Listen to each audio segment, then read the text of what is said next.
Bonjour mesdemoiselles, bonjour mesdames, bonjour messieurs. Bienvenue sur Titi TV, la chaîne du bon temps. Le destin, selon le dictionnaire Larousse, est une puissance supérieure qui semble régler d'une manière fatale les événements de la vie humaine. On peut la définir aussi comme une fatalité. Ce destin-là, si on le brave, il abandonne la plus haute étoile. Une légendaire citation que j'emprunte souvent à George Gordon, un penseur émérite que j'aime beaucoup. Une réalité que semble avoir comprise notre Black Diamond Tidentium, lui qui hésitait, jusqu'en août dernier encore, à rentrer au pays pour participer à la reconstruction de son tissu social et de son développement. Mais des destins vont s'imposer à lui, pas les moindres. Celui du rappel à Dieu, contre toute attente de son littéral mentor, Henri Konan-Bédié, et le sien, celui de présider aux destinées de la Côte d'Ivoire, pour le bonheur des millions de femmes et d'hommes, cher à feu Félix Houphouët-Boigny, ce pays d'amour, de paix, de partage et d'hospitalité. Une situation qui a malheureusement ou heureusement, c'est selon, précipité son retour au bercail. Mais qui est vraiment Tidentium?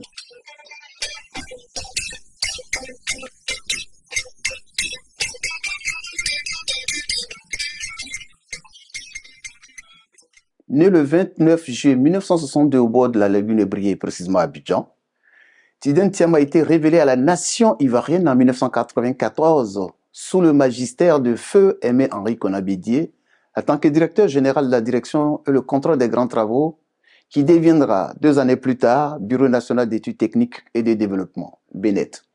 Tidentium, ingénieur civil des mines, à seulement 31 ans, sera nommé, après avoir fait ses preuves à la tête de cet illustre établissement, ministre du Plan et du Développement de la Côte d'Ivoire, faisant de lui, jusqu'à nos jours, le plus jeune ministre que notre pays ait connu. Un poste qu'il occupera jusqu'en 93 décembre précisément 99, date à laquelle, pendant qu'il était à l'étranger pour ses nombreuses missions de travail, un coup d'État est survenu en Côte d'Ivoire portant le régime du président Henri Konan-Bédié.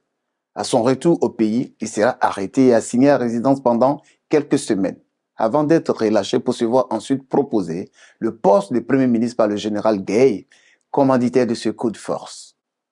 Traumatisé par cette barbarie sans précédent, il va poliment décliner cette proposition avant de quitter la Côte d'Ivoire en 2000, avec pour conséquence ne plus jamais revenir dans son pays au regard de cet éraflux qu'il a eu du mal à penser, oubliant en son temps que le destin est un don de Dieu auquel personne ne peut échapper. La preuve. Après donc son retour dans l'Hexagone, ce boulimique du travail va renouer avec le monde des finances et de l'économie qu'il attendait depuis déjà bien longtemps.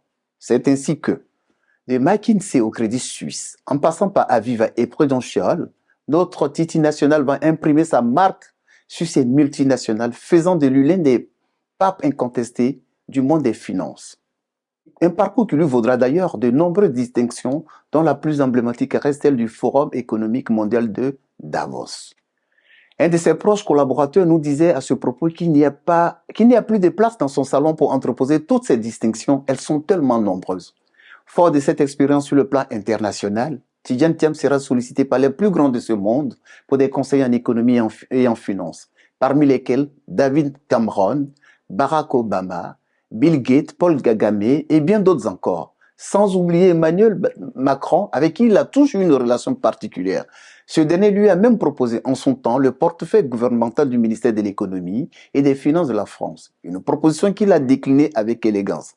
Parce que quelque chose de plus fort et d'inachevé le rongeait de l'intérieur. Retourné au pays pour parachever l'œuvre entreprise par son grand-père, Félix Houphouët-Boigny, père fondateur de la nation ivoirienne.